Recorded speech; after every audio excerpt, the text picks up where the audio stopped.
Баршаңызға сәлем, сіздермен Айжан. Бүгін сіздермен жұмсақ, дәмді әрі әдемі болып шығатын бауырсақтың рецептісімен бөлісемін. Ал енді бастаймыз. Таза ыдысқа жылы су, жылы сүт, тұз, қант, майонез,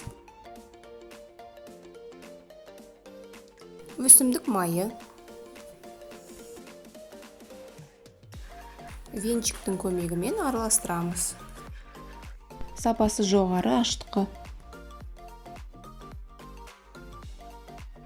Жақсылап араластырып аламыз. Ұнды електен өткізіп біртіндеп қосамыз. Он әртүрлі болады, сол үшін біртіндеп салып, бірінші венчикпен араластырамыз.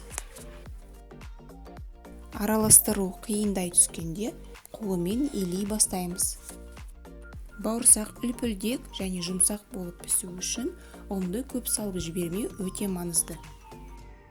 ұн бір-бірімен жақсы қосылып, бірақ қамыр жабысқақ болады. Қамырдың иі қанғанша илейміз.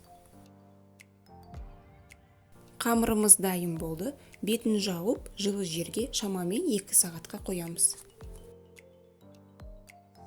Қамыр жақсы көтерілді, кішкене ұн сеуіп, қамырды жая бастаймыз. Қамырды 2-ге бөліп алдым. Қамырдың ішіндегі ауаны қатты басып тастамай, 5 мм болатындай жаямыз.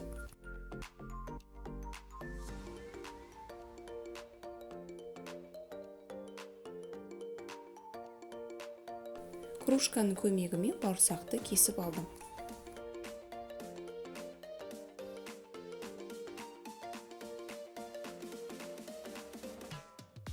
Бауырсақты 10-15 минутке қалдырамыз, үстін матамен жауып қоямыз. Майды шұңғылдау тұсқа қойып, жақсылап қыздырып аламыз. Май қызғаннан кейін бауырсақтарды 2 жағы қызарғанша пісіріп аламыз.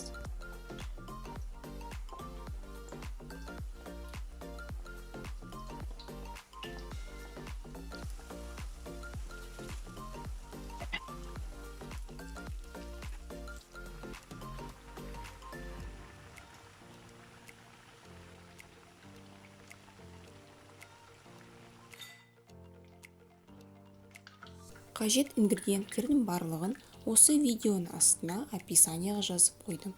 Сол жақтан қарай аласыздар.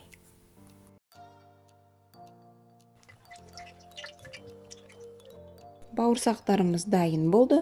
Өте дәмді, жұмсақ болып шықты. Осы рецептпен жасап көруге кеңес беремін.